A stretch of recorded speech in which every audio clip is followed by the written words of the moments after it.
Computer से related सवाल जिस किसी भी एग्जाम में पूछे जाते हैं, हर एक एग्जाम के लिए ये वीडियो बहुत लाभदायक है। लेकिन यहाँ पर हम बात कर रहे हैं जेएसएससी सीजीएल स्पेशल की, जिसके अंदर कंप्यूटर के 20 क्वेश्चंस पूछे जाएंगे और उसके लिए मार्क्स आपको दिए जाएंगे 60, यानी कि हर एक क्वेश्चन के लिए 3 मार्क्स होंगे। एक बहुत बड़ा सेक्शन, आप इसे इग्नोर करके नहीं जा सकते हैं। स्वागत है दोस्तों आपका आपके अपने यूट्यूब चैनल परीक्षा हॉल्ट 247 में। अगर आप चैनल पर नए हैं तो चैनल को सब्सक्राइब करके बेल आइकन को जरूर दबाइएगा और ज्यादा से ज्यादा दोस्तों में परीक्षा हॉल्ट 247 को शेयर कीजिएगा। तो चलिए आज हम देखेंगे कंप्यूटर के ऑपरेटिंग सिस्टम कंटेंट की क्वालिटी पर आपको परीक्षा हॉल्ट कभी भी निराश नहीं करता और ना ही करेगा। तो चलिए स्टार्ट करते हैं ऑपरेटिंग सिस्टम को।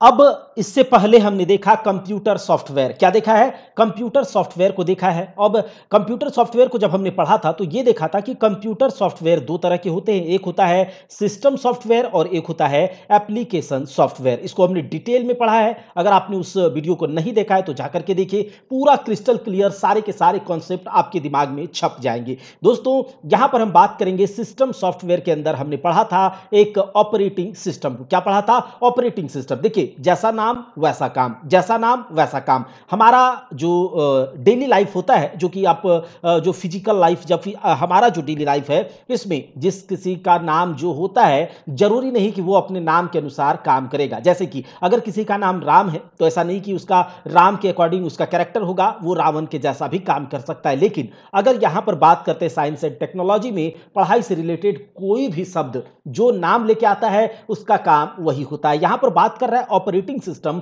तो ऑपरेटिंग सिस्टम एक ऐसा सॉफ्टवेयर है। सबसे पहले सॉफ्टवेयर क्या होता है? तो सॉफ्टवेयर होता है प्रोग्राम का एक सेट, प्रोग्राम का एक ग्रुप, इंस्ट्रक्शंस का एक ग्रुप, जैसा कि आप जानते हैं। अब ऑपरेटिंग सिस्टम नाम पता चल रहा है तो ये ऑपरेटिंग सिस्टम किस में काम करेगा? कंप्यूटर में काम करेगा, सिस्टम पे काम करेगा, पर्सनल कंप्यूटर पे काम करेगा, डेस्कटॉप पर काम करेगा या फिर आपके मोबाइल पर। तो ये क्या करेगा? ऑपरेटिंग सिस्टम उस कंप्यूटर को, ठीक है, उस कंप्यूटर सिस्टम को ऑपरेट करेगा। क्या करेगा? ऑपरेट करेगा। विदाउट ऑपरेटिंग सिस्टम आपका कंप्यूटर सिस्टम, चाहे आपका मोबाइल हो, चाहे आपका कंप्यूटर हो, चाहे आपका वॉशिंग मशीन हो, चाहे आपका माइक्रोवेव अवन हो, चाहे आपका इलेक्ट्रॉनिक घड़ी हो, चाहे आपका ईसीजी मशीन हो हॉस्पिटल में, चाहे आपका सुपर कंप्यूटर हो, बिना ऑपरेटिंग सिस्टम के वो ऑपरेट नहीं कर सकता, वो कंट्रोल नहीं किया जा सकता। तो इसका सीधा सा मतलब है, आपको अगर कंप्यूटर चलाना है, आपको अगर अपना मोबाइल चलाना है, तो आपका मोबाइल चलाने के लिए जो सबसे जरूरी चीज है उसके अंदर आपके पास होना चाहिए उससे रिलेटेड ऑपरेटिंग सिस्टम। क्या होना चाहिए? ऑपरेटिंग सिस्टम जो उसे ऑपरेट करके देगा। यानी कि हम चलाते हैं, कौन? चिंटू चलाता है मोबाइल। अब ये हो गया यूजर और ये है मोबाइल या फिर कंप्यूटर, कंप्यूटर सिस्टम। तो चिंटू यूजर और कंप्यूटर सिस्टम के बीच कौन नहीं होगा? तो यूजर कंप्यूटर को यूज नहीं कर पाएगा, चिंटू कंप्यूटर को यूज नहीं कर पाएगा। तो ये बीच में होना चाहिए कौन? Operating system. कौन होगा? Operating system. एक ऐसा सॉफ्टवेयर जो कंप्यूटर के अंदर होना चाहिए, जब ही जाकर के हम यूजर को यूज करने देंगे कंप्यूटर। अब हम कंप्यूटर कैसे यूज करते हैं, यूजर कंप्यूटर कैसे यूज करता है? तो कंप्यूटर को यूज करने के लिए बहुत सारे हार्डवेयर्स होते हैं, जैसे कि कीबोर्ड है, जैसे कि क्या बोलते हैं, जैसे हमारा स्पीकर है, जैसे हमारा माउस है, जैसे हमारा ट्रैक बॉल है, जैसे हम अभी डिजिटाइजर यूज कर रहे हैं, पेन टैबलेट यूज कर रहे हैं। तो इन सब हार्डवेयर को यूज करके हम कंप्यूटर सिस्टम को यूज करते हैं। अब इन हार्डवेयर्स को यूज कराने के लिए हमारे पास उसके लिए पर्टिकुलर सॉफ्टवेयर होने चाहिए, पर्टिकुलर ऑपरेटिंग सिस्टम होने चाहिए। यूजर क्या समझता है? हाई लेवल लैंग्वेज में बात करता है यूजर, हाई लेवल लैंग्वेज में बात करता है। कंप्यूटर कहता है ना ना ना, हम हाई लेवल लैंग्वेज में बात नहीं करेंगे, हम तो भाई मशीन लेवल लैंग्वेज में ही बात करेंगे। अब user high level, computer machine level, अब दोनों के बीच इंटरेक्ट कौन कराएगा? इंटरफेसिंग का काम कौन करेगा? तो इसके लिए एक सॉफ्टवेयर होता है। हार्डवेयर को चलाने के लिए एक सॉफ्टवेयर लगाया जाता है जो कि इंटरफेस का काम करता है यूजर और कंप्यूटर सिस्टम के बीच। इसी को कहा जाता है ऑपरेटिंग सिस्टम। क्या बात समझ में आया? यूजर और कंप्यूटर सिस्टम के बीच एक इंटरफेस का, एक अंतरफलक का काम करता है जो दोनों के बीच कम्युनिकेशन करवाता है, जो काम करवाता है कंप्यूटर के हार्डवेयर को सही से प्रॉपर्ली काम करवाता है। तो देखिए, इट प्रोवाइड्स, यानी कि कौन provides? Operating system provides N interface between computer hardware and user, computer hardware and user. समझ में आया? चलिए, it is soft system software. Operating system एक सिस्टम सॉफ्टवेयर है। क्या है? System software. और मैंने बताया था सिस्टम सॉफ्टवेयर के बिना आपका कंप्यूटर एक खाली डब्बा है। खाली डब्बा, खाली बोतल ले ले मेरे भाई, ठीक है, तो ये हो जाएगा सिस्टम सॉफ्टवेयर के बदौलत बगैर आपका कंप्यूटर सिस्टम खाली डब्बा खाली बोतल हो जाएगा। तो चलिए, ये सिस्टम सॉफ्टवेयर होता है और सॉफ्टवेयर क्या करता है? सॉफ्टवेयर का काम होता है हार्डवेयर से काम लेना। ठीक है, सॉफ्टवेयर का काम क्या होता है? हार्डवेयर से काम लेना। दिमाग का काम होता है लोगों से काम करवाना। तो दिमाग, हमारा दिमाग के अंदर जो बुद्धि है, उस बुद्धि का यूज करता है वो सॉफ्टवेयर है, और जो अपना हाथ या फिर किसी और लोगों से मंद बुद्धि से, जड़ बुद्धि से हम काम लेते हैं, हार्डवेयर से काम करवाना। तो हार्डवेयर सॉफ्टवेयर के बिना काम नहीं करेगा। तो ऑपरेटिंग सिस्टम ये हो गया भाई। अच्छा, ऑपरेटिंग सिस्टम में एक बात बहुत सुनने को मिलेगा आपको, कर्नल। ठीक है, कर्नल सुनने को मिलेगा। तो ये कर्नल क्या होता है? कर्नल, तो देखिए आर्मी में जो कर्नल होता है, क्या होता है? एक तरह से कहा जाता है कि मेन एक पोस्ट है, बहुत बड़ा पोस्ट है। अब वो बहुत बड़ा पोस्ट जो है, वही चीज यहां पर ऑपरेटिंग सिस्टम के अंदर कर्नल होता है। एक कह सकते हैं, देखिए सब कुछ क्या है, ऑपरेटिंग सिस्टम एक सॉफ्टवेयर है, एक प्रोग्राम है, वैसे ही कर्नल इसके अंदर एक मेन प्रोग्राम होता है। ठीक है, ऑपरेटिंग सिस्टम के अंदर एक मेन प्रोग्राम होता है, जो ऑपरेटिंग सिस्टम जो भी काम करता है, ऑपरेटिंग सिस्टम क्या काम करता है? आपके इनपुट आउटपुट डिवाइसेस को मैनेजमेंट करता है, आपके सॉफ्टवेयर जो भी आपके कंप्यूटर सिस्टम में है, उन सारे सॉफ्टवेयर को चेक करता है कि ये सही से प्रॉपर रन कर रहा है कि नहीं। कंप्यूटर सिस्टम के जितने भी रिसोर्सेज हैं उसको चेक करता है, सब सही है ना, ठीक ठीक ठीक, सबके पास जा जाके पूछता है ये आप लोग सही हो, ठीक से काम कर रहे हो, चलो बाय बाय। सीपीयू के पास जाता है, पूछता है क्या आप सही हो। हार्ड डिस्क को पूछता है क्या आप सही से काम कर रहे हो, आपके रैम से पूछता है, रोम से पूछता है। तो ऑपरेटिंग सिस्टम का ये काम होता है। अब ऑपरेटिंग सिस्टम जितने भी परफॉर्म करता है, परफॉर्मेंस करता है, टास्क को परफॉर्म करवाता है, जो प्रोसेस करवाता है, इन सारे प्रोसेस पर नजर कौन रखता है? तो ऑपरेटिंग सिस्टम का बाप रखता है, ऑपरेटिंग सिस्टम का पेरेंट्स रखता है, ऑपरेटिंग सिस्टम का भैया रखता है। यानी कि ऑपरेटिंग सिस्टम के ऊपर बैठा रहता है आपका कर्नल, बैठा रहता है, जो कि मेन प्रोग्राम है ऑपरेटिंग सिस्टम का। तो याद रखिएगा, कर्नल ऑपरेटिंग सिस्टम के सारे प्रोग्राम को कंट्रोल करता है। तो आपका ये हो गया ऑपरेटिंग सिस्टम, और ऑपरेटिंग सिस्टम के अंदर ये कर्नल है। और कर्नल एक ऐसा सेट ऑफ प्रोग्राम है जो ऑपरेटिंग सिस्टम के जितने भी परफॉर्मेंस है, उन सारे परफॉर्मेंस को, उन सारे टास्क पर नजर बनाए रखता है कि चलिए आप सही से काम कर रहे हैं। और फिर ऑपरेटिंग सिस्टम और यूजर के बीच क्या करता है, सॉरी, कंप्यूटर और यूजर के बीच ऑपरेटिंग सिस्टम एक इंटरफेस का काम कर लेता है। ठीक है, चलिए, एक आपने सुना होगा, इससे पहले जब हमने कंप्यूटर सॉफ्टवेयर को पढ़ा था, तो आपको मैंने बताया था BIOS के बारे में, बेसिक इनपुट आउटपुट सिस्टम। अब बेसिक इनपुट आउटपुट सिस्टम एक तरह से कह सकते हैं कि बेसिक इनपुट आउटपुट सिस्टम एक सॉफ्टवेयर था। मैंने बताया था कि यह एक सॉफ्टवेयर है।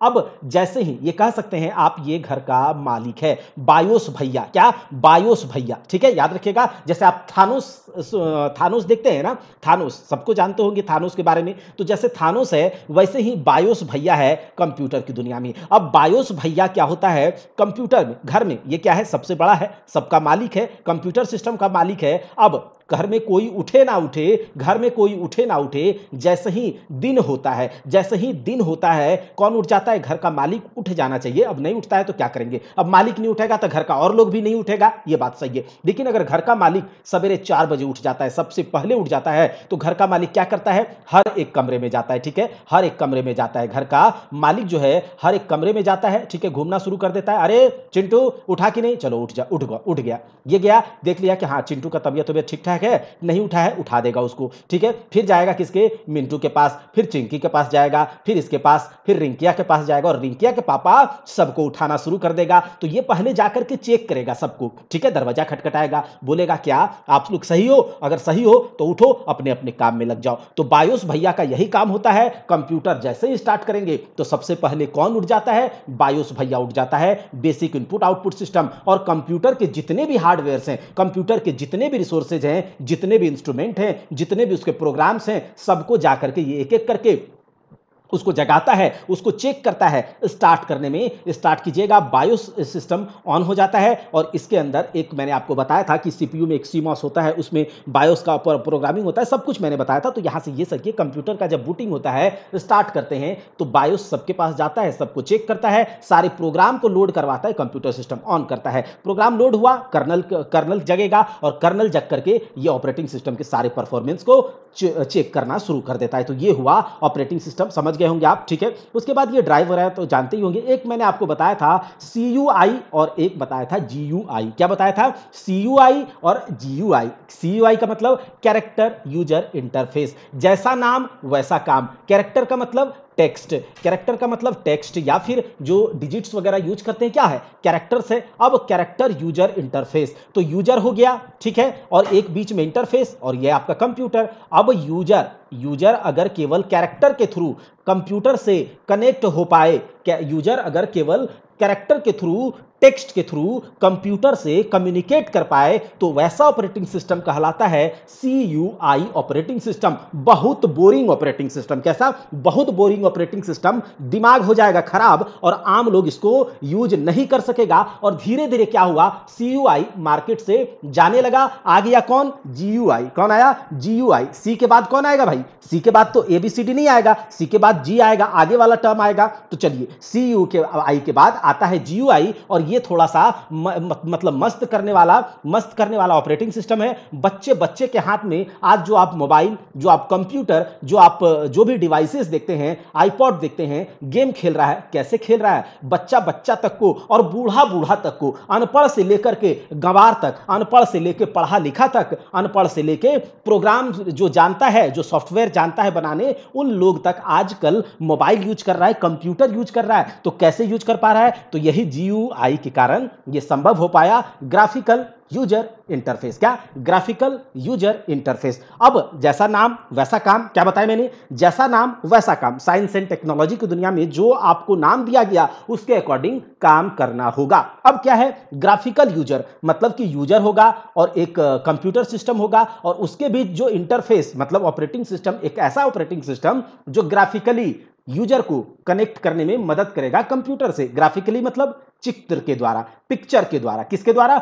चित्र के द्वारा, पिक्चर के द्वारा। तो यह समझ में आ गया होगा कि जो आजकल हम लोग व्हाट्सएप यूज करना होता है, पड़ाक ले जाते हैं, व्हाट्सएप के आइकन को दबाते हैं, मैसेजिंग शुरू हो जाता है। किससे? है ना, मैसेजिंग शुरू हो जाता है। उसके बाद देखिए, जैसे ही गए फेसबुक का आइकन, फेसबुक दबाया, फेसबुक मैसेंजर पर गया और खोजने लगते हैं कि अरे किसे मैसेज करे, दिन भर काम तो है नहीं किसी को मैसेज। तो ये सब कैसे? फेसबुक पर जाना होता है, फेसबुक वाले आइकन को दबा दिया। आपके घर के जो छोटे छोटे बच्चे हैं आज अपने मौसी, मामा, चाचा, दादा, नानी को सबको कॉल कर देता है। कैसे? तो देखता है वो कॉलिंग वाला आइकन उसे दिखता है। तो ये सब क्या है? एक ऐसा ऑपरेटिंग सिस्टम जो कि ग्राफिकली हम लोग को कंप्यूटर से कनेक्ट करने में मदद करवाता है एक आइकन के थ्रू। तो ये है बात, ठीक है। तो यहां से देख लीजिएगा, CUI क्या है? Only character. इसमें केवल कैरेक्टर से हम लोग काम करते हैं, कुछ कमांड्स देते हैं कंप्यूटर को, और उन कमांड्स के थ्रू, उन कमांड्स मतलब क्या होता है? कुछ निर्देश देना, कुछ आदेश देना। तो कैरेक्टर या फिर टेक्स्ट के थ्रू हम उनको कुछ कमांड देते हैं और उस कमांड के हिसाब से कंप्यूटर काम करता था। एक ऐसा ऑपरेटिंग सिस्टम जो CUI टाइप का हो, कैरेक्टर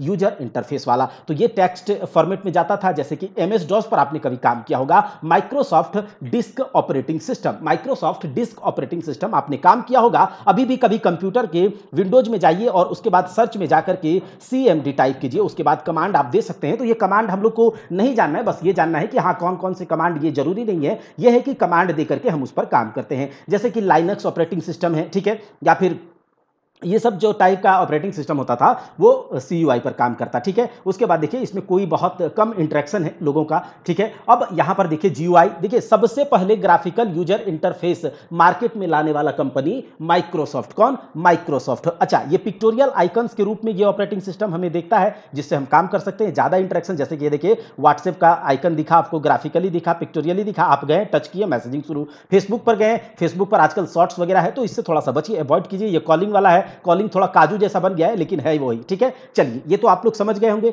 अब आगे देखते हैं कि क्या करना है। अगला है, आखिर ऑपरेटिंग सिस्टम तो हम समझ गए, ठीक है। ऑपरेटिंग सिस्टम क्या? सॉफ्टवेयर ही है, ये कोई हार्डवेयर नहीं है, ठीक है। आपको दिखेगा नहीं, आप इसको तोड़ नहीं सकते, आप इसको मार नहीं सकते, आप उसको काट नहीं सकते, ये आपको दिखेगा नहीं, बस ये प्रोग्राम कर दिया गया है, सेट ऑफ प्रोग्राम बना दिया गया है, आपको दे दिया गया है। ये जिस टाइप का प्रोग्राम किया जाएगा, जिस टाइप का ऑपरेटिंग सिस्टम होगा, उस तरीके से आपको ये कंप्यूटर सिस्टम से इंटरेक्शन करवाएगा, ठीक है। तो ऑपरेटिंग सिस्टम का काम क्या होता है? आपको यानी कि यूजर को कंप्यूटर सिस्टम के साथ इंटरेक्ट करवाता है, कम्युनिकेट करवाता है, बीच मीडिएटर का काम करता है आपका ऑपरेटिंग सिस्टम। अगर ऑपरेटिंग सिस्टम ना हो, आप कंप्यूटर सिस्टम को यूज नहीं कर सकते, ठीक है। चलिए आगे देखिए क्या होता है types of operating system. Batch operating system, सबसे पहले हम देखेंगे बैच ऑपरेटिंग सिस्टम। अब देखिए, नाम से काम, कोई बहुत बड़ा इशू नहीं है, कॉन्सेप्ट समझना है बहुत इजीली, देसी भाषा में, ठेठ भाषा भाषा में, उससे जल्दी आसानी से समझ में आता है। ठीक है, तो देखिए कंप्यूटर का ऑपरेटिंग सिस्टम के टाइप्स को अगर देखें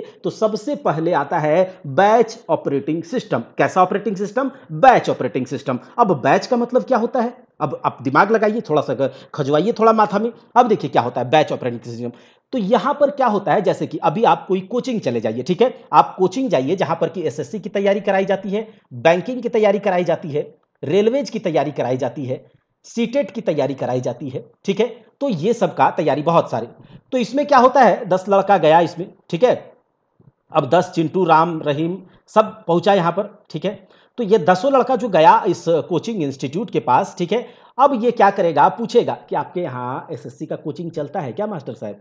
तो वो बोलेगा हाँ हाँ चलता है। कौन कौन एसएससी का कोई बैच, कौन कौन एसएससी का तैयार करोगे? तो चिंटू और पिंटू जो है एसएससी के लिए, तो इसको कहेगा तुम्हारे लिए अलग बैच बनेगा भाई साहब, एसएससी का बैच बनेगा तुम्हारे लिए, मतलब तुम बैंकिंग वाले बैच में नहीं जा सकते हो। तो कहेगा क्या, अरे ऑपरेटर भैया, अरे काउंसलर भैया, हमारे लिए एसएससी का अलग से बैच बना दो। चिंटू पिंटू को उठाया, एसएससी के बैच में डाल दिया। ठीक, ऑपरेटर क्या काम किया, चिंटू पिंटू को उठाया, एसएससी के बैच में डाल दिया। मिंटू और किंचू जो भी है अलग अलग, दूसरा बच्चा क्या कहेगा कि हमको तो भाई बैंकिंग का तैयारी करना है। ऑपरेटर बोलेगा चलो तुम यहां से उठो, बैंकिंग वाले बैच में जाओ, चलो पैसा लाओ, बैंकिंग वाले में घुस जाओ। ठीक है, बैंकिंग में चला गया। अब कहेगा कि आपने एसएससी वाले का बैच बना दिया, आपने बैंकिंग वाले का बैच बना दिया, रेलवे वालों का नहीं बनाएंगे क्या? तो कहेगा कि रेलवे वालों का बच्चा लाओ। ठीक है, उसके लिए यूजर लाओ कि कौन कौन होगा भाई, कौन कौन किसको किसको रेलवे में डालना है। तो कहेगा ठीक है हम 10 लोग को लाते हैं, उसके लिए भी रेलवे का अलग से बैच बन गया। तो मतलब समझ रहे हैं कि एक जैसे एसएससी में एक जैसा लड़का, मतलब एक जैसा नहीं, मुंह का नहीं, एक जैसा नहीं, काम, उसका काम क्या है, काम है उसका एसएससी की तैयारी करना। तो एक जैसे काम करवाने के लिए एक जैसे प्रोसेस को, सिमिलर टाइप के तैयारी करने वालों को एक बैच में डाल दिया। उससे अलग बैंकिंग, जो कि बैंकिंग वाला तैयारी करना है तो बैंकिंग वाले एक जैसे बच्चों सारे बैंकिंग वाले को एक जगह डाल दिया। तो सेम प्रोसेस को एक साथ करवाने का काम जो करता है वो होता है बैच ऑपरेटिंग सिस्टम। और ऑपरेटिंग सिस्टम मैनेज का काम करता है, तो ये मैनेजमेंट करवा देगा। अलग अलग बैच बना करके, एक ऑपरेटर होता है, अलग अलग बैच बना करके उसको डाल दिया उसमें। ठीक है, बात समझ में आया? ठीक है, एक जैसे काम करवाने के लिए, जैसे कि इसका एग्जांपल आप देख सकते हैं, जैसे बिलिंग सिस्टम हो गया। ठीक है, अब इलेक्ट्रिसिटी बिल क्या होता है, एक लोग का गवर्नमेंट डिपार्टमेंट में जो आपका इलेक्ट्रिसिटी बिल वहां पर जनरेट होता है, तो क्या एक आदमी का होता है क्या? नहीं ना, बहुत सारे आदमी का होता है, लाखों हजारों करोड़ों लोगों का। अब वो क्या होता है, डाटा बहुत ज्यादा है और एक जैसे लोग हैं वहां पर। क्या है, अगर हमको इलेक्ट्रिसिटी बिल देना है सबको कि आपने कितना महीना में, इतने महीने में आपका इलेक्ट्रिसिटी बिल इतना आया, तो एक जैसा वहां पर काम है, इलेक्ट्रिसिटी बिल जनरेट करवाना है। ठीक है, और बहुत सारे लोगों का करवाना है, तो एक बैच बना देगा। वो क्या करेगा, एक बैच बना देगा जिसमें केवल इलेक्ट्रिसिटी बिल जनरेट होगा और पीछे अगर किसी महीने में उसका ड्यूज है तो उसको भी जोड़ करके दे देगा। तो एक जैसे काम करवाने के लिए जिस ऑपरेटिंग सिस्टम का यूज करते हैं, बैच ऑपरेटिंग सिस्टम, और उसके लिए अलग अलग बैच बन जाता है। अगर वहीं पर इलेक्ट्रिसिटी का बिल भी जमा होता है, वहां पर वाटर का बिल भी जमा होता है, वाटर जो वाटर सप्लाई करता है वो बिल, आप कहीं पोस्टपेड किए वहां वो वाला बिल भी जमा होता है, तो जितना जितना जो जिस टाइप का होगा उस टाइप के उसके बैच बन जाएगा, उसका बिलिंग वहां से क्रिएट हो जाएगा, जनरेट हो जाएगा और चला जाएगा उसके पास। इसको इस तरह से आसान भाषा में भी समझ सकते हैं। ठीक है, जैसे देखिए हमारे पास यूजर एक है, यूजर दूसरा, तीसरा यूजर, चौथा यूजर। ऑपरेटर क्या करेगा, इन सारे यूजर से पूछेगा कि आपका बताइए काम, तो एक पर्टिकुलर सेम काम वाला बैच बना देगा। मान लिया दूसरा और तीसरा यूजर जो है उसका सेम काम है, इसका एक बैच बना दिया, और जो दूसरा बैच में एक सेम काम, जैसे 1 और 4 को सेम काम है तो उसको अलग बैच बना दिया। और फिर ये क्या करेगा, सीपीयू के पास जाएगा और ये उसके लिए परफॉर्मेंस करवा करके आउटपुट दे देगा। ठीक है, बैच ऑपरेटिंग सिस्टम। इसका एडवांटेज और डिसएडवांटेज क्या है? इसका एडवांटेज ये है बैच ऑपरेटिंग सिस्टम का कि ये लार्ज फाइल का मैनेजमेंट कर सकता है। लार्ज फाइल मतलब बहुत ज्यादा फाइल है, जैसे कि अगर एसएससी का क्लास चलता है बहुत बड़े बड़े इंस्टीट्यूट में, तो वहां पर बच्चे क्या होते हैं, बहुत ज्यादा होते हैं, उसके लिए एक बैच में हजार हजार बच्चे होते हैं, तो उसका मैनेजमेंट, उस टाइप का मैनेजमेंट। या फिर इलेक्ट्रिसिटी का बिल देना है, तो उसमें एक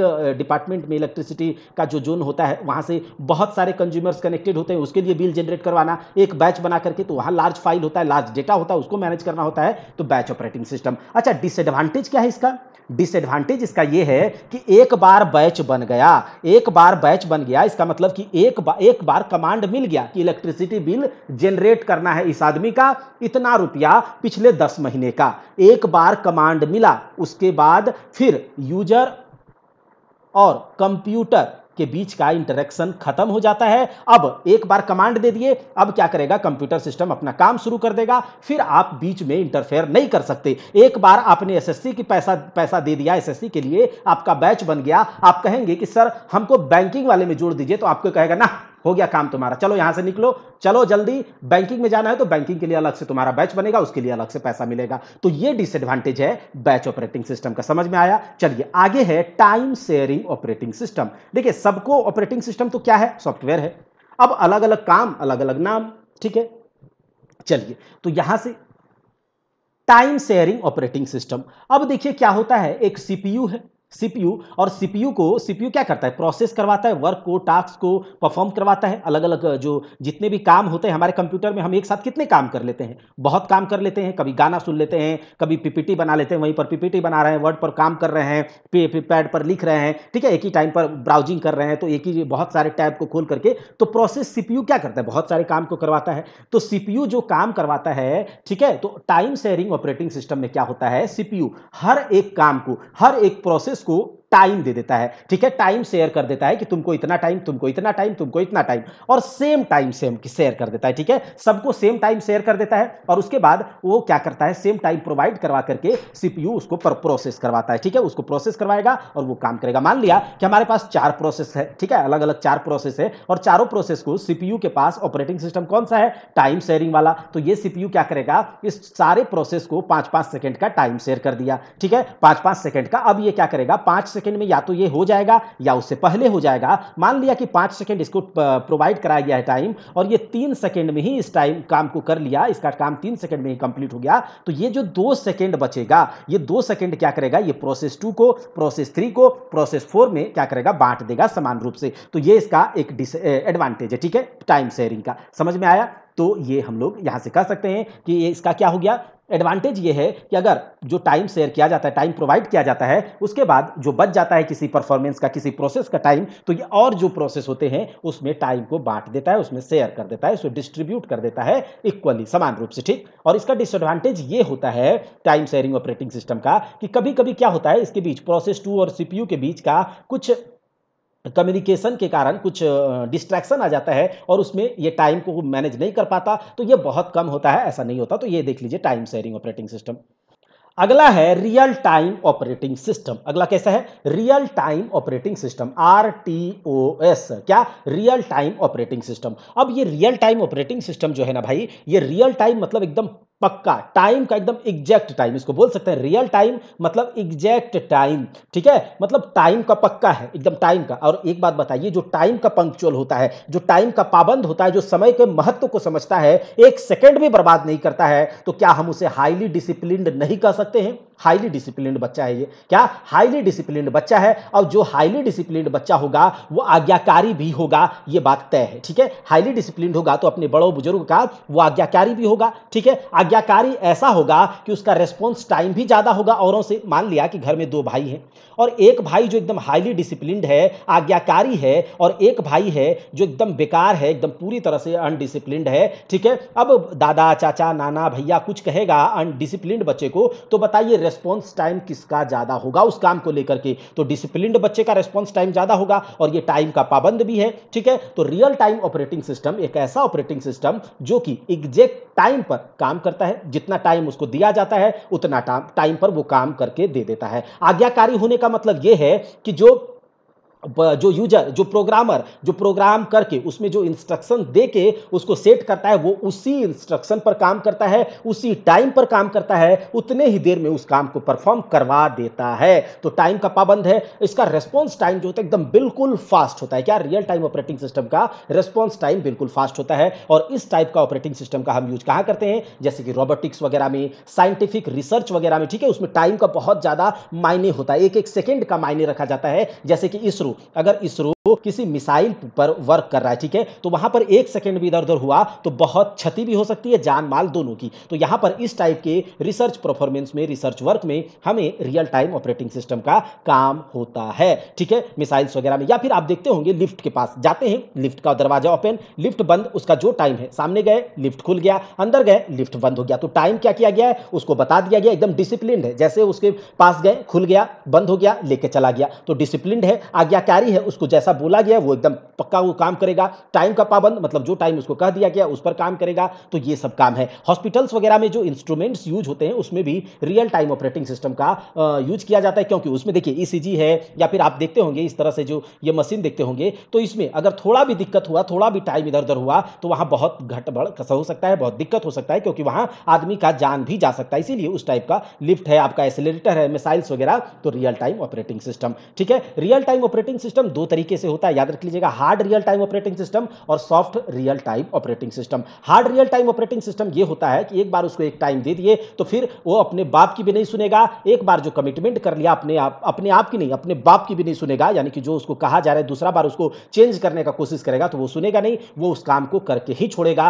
तो ये hard real time operating system. Soft real time operating system ये अपने बाप की सुन लेता है, रुक भी जाएगा और ये अपने आप में चेंज भी करवा लेगा। ठीक है, तो ये है। डिसएडवांटेज क्या है इसका कि ये कॉस्टली बहुत है। अब बहुत ज्यादा डिसिप्लिन्ड बच्चे को आप संस्कार देना चाहते हैं या फिर उसको आज्ञाकारी बनाना चाहते हैं, उसको सही से पढ़ाना लिखाना चाहते हैं, तो आपको कॉस्ट तो लगेगा, तो कॉस्टली होगा। ठीक, अच्छा अगला क्या है, मल्टी यूजर ऑपरेटिंग सिस्टम। बहुत बड़ा बात नहीं है इसको समझना, एक ऐसा ऑपरेटिंग सिस्टम जो एक टाइम पर मल्टीपल यूजर को अलाउ करे अपने ऊपर काम करने के लिए, एक टाइम पर, एक सिंगल टाइम पर मल्टीपल यूजर्स को, लार्ज नंबर ऑफ यूजर्स को अपने ऊपर काम करने के लिए अलाउ करवा दे। जैसे कि आईआरसीटीसी का एप्लीकेशन है, तो किस टाइप का ऑपरेटिंग सिस्टम पर काम कर रहा होगा, मल्टी यूजर पर, क्योंकि उसके एक समय में मान लिया हम आईआरसीटीसी में लॉगिन है, तो क्या उस टाइम पर केवल हम ही लॉगिन करके बैठे हैं या फिर उस टाइम पर लाखों हजारों करोड़ों लोग उस आईआरसीटीसी के एप्लीकेशन पर है, टिकट काट रहा है, तो वहां पर एक टाइम पर उस एक ऐसा ऑपरेटिंग सिस्टम पर काम कर रहा है जो मल्टीपल यूजर को अलाउ करता है अपने आप पर काम करने के लिए।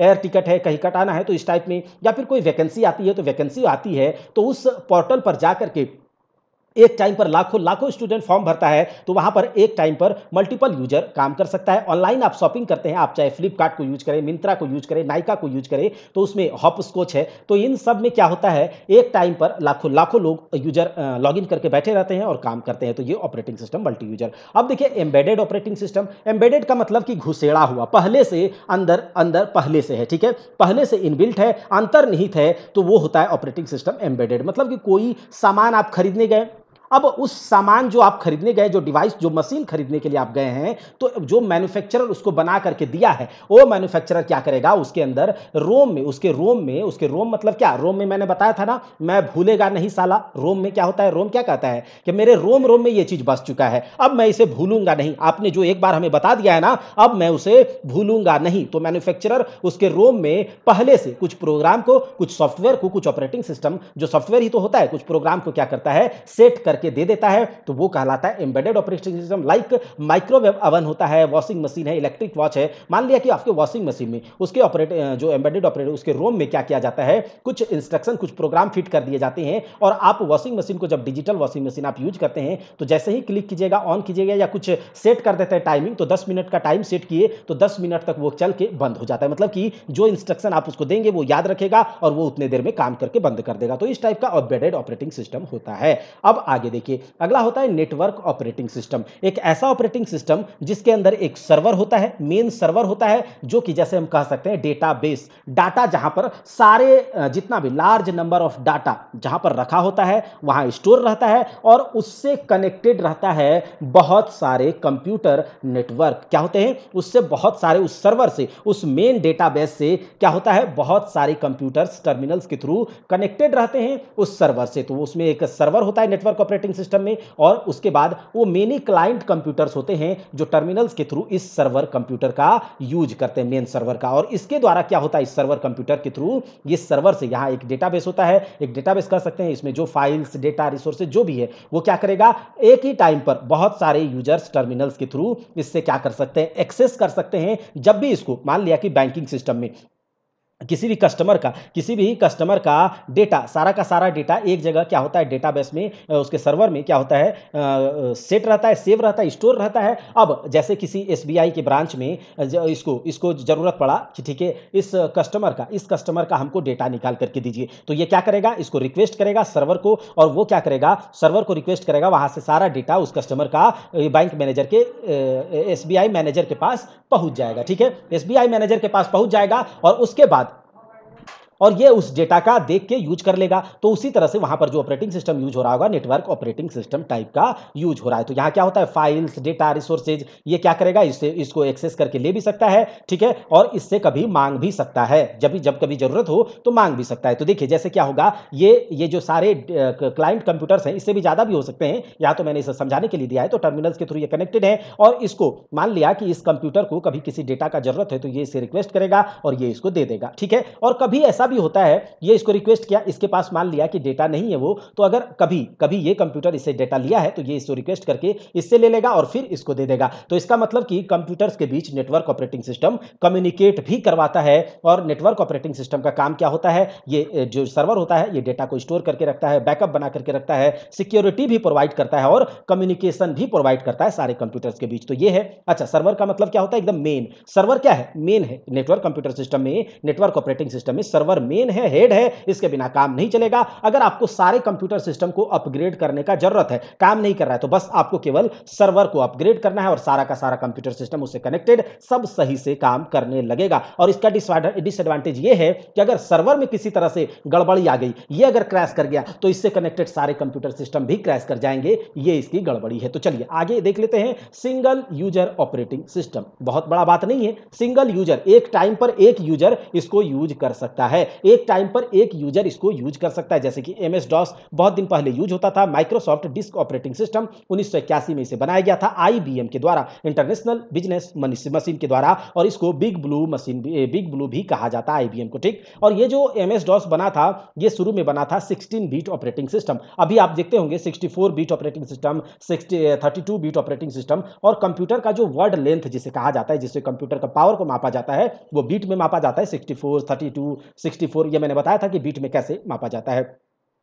तो ये ऑपरेटिंग सिस्टम के टाइप्स हैं। और अभी जो हम लोग कंप्यूटर सिस्टम में, अभी हम जिस कंप्यूटर ऑपरेटिंग सिस्टम पर काम कर रहे हैं, वो कौन सा ऑपरेटिंग सिस्टम है, माइक्रोसॉफ्ट विंडोज। ऐसे एप्पल का भी होता है, ठीक है, OS iOS जो है, ठीक है। तो माइक्रोसॉफ्ट विंडोज, तो माइक्रोसॉफ्ट विंडोज जो है, सबसे पहला वर्जन इसका 1990 में आया था, 3.0 विंडोज, ठीक है। 3.0 माइक्रोसॉफ्ट विंडोज वर्जन, सबसे पहला माइक्रोसॉफ्ट विंडोज का वर्जन आया था। ये एक ऑपरेटिंग सिस्टम है। और आप लोग जानते होंगे, अभी आप जो यूज कर रहे हैं, तो कोई माइक्रोसॉफ्ट विंडोज 11 यूज कर रहा होगा, कोई 10 यूज कर रहा होगा। तो यहां पर क्या है, सबसे पहले जो वर्जन आया था, ये याद रखिएगा, 1990 में 3.0 विंडोज। उसके बाद विंडोज 95 आया, विंडोज 98 आया, ME यानी कि विंडोज मिलेनियम, विंडोज NT आया, नेटवर्क वाला, XP आया, ठीक है। उसके बाद विंडोज 7 आया, 8 आया, 10 आया, और अभी रिसेंट में 11 है, ठीक है। और विंडोज जो ऑपरेटिंग सिस्टम है, यही सबसे पहले GUI यानी कि ग्राफिकल यूजर इंटरफेस को भी इंट्रोड्यूस किया था। ये मल्टी प्रोसेसिंग है, टाइम शेयरिंग है, ये सब कुछ है। अच्छा, एक होता है यूनिक्स ऑपरेटिंग सिस्टम। अच्छा, यूनिक्स ऑपरेटिंग सिस्टम 1970 में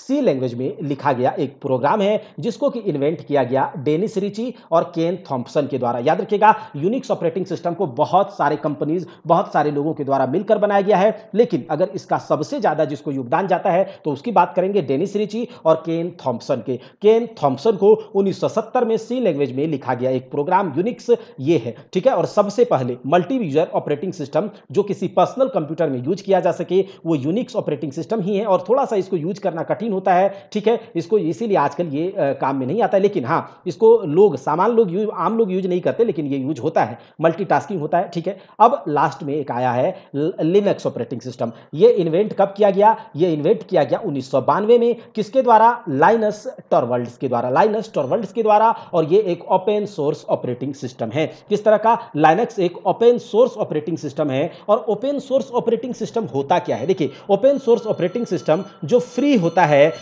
सामान्य लोगों के लिए, आम लोगों के लिए यूज करने के लिए। अच्छा, उसको जो लाइसेंस, जिसके पास इसका कॉपीराइट होता है, जो इस टाइप के ऑपरेटिंग सिस्टम को बनाता है, तो उसका क्या होता है, वो कॉपीराइट लाइसेंस धारक होता है, ठीक है। जो मालिक होता है, वो मालिक क्या करता है, इसको इंटरनेट पर समान लोगों के लिए, आम लोगों के लिए यूज करने के लिए, उसमें कुछ फेरबदल करने के लिए, ठीक है, फेरबदल करने के लिए, उसमें कुछ चेंज करने के लिए डिस्ट्रीब्यूट कर देता है इसको फ्री में, ठीक है। और किसी को भी ये सॉफ्टवेयर कोई भी किसी भी पर्पज से यूज कर सकता है, उसको एक दूसरे से एक्सचेंज कर सकता है, ठीक है। तो इस तरह का ऑपरेटिंग सिस्टम कहलाता है ओपन सोर्स ऑपरेटिंग सिस्टम या फिर ओपन सोर्स सॉफ्टवेयर। ये फ्री होता है, बिल्कुल फ्री, ठीक है। फ्री डिस्ट्रीब्यूशन आप इसका कर सकते हैं, ठीक। चलिए, तो हम लोगों ने क्या देखा? हम लोगों ने देखा ऑपरेटिंग सिस्टम पूरी तरह से हमने देख लिया है। अच्छा, अगर आपको जैसा कि यहां पर करवाया गया इसी से काम हो जाएगा और इसके अलावा हम इससे रिलेटेड एमसीक्यू भी करवा देंगे ऑपरेटिंग सिस्टम से। इसके बाद हम लोग इंटरनेट को कवर करेंगे, ठीक है। इंटरनेट क्या होता है, प्रोग्रामिंग लैंग्वेज को कवर करेंगे,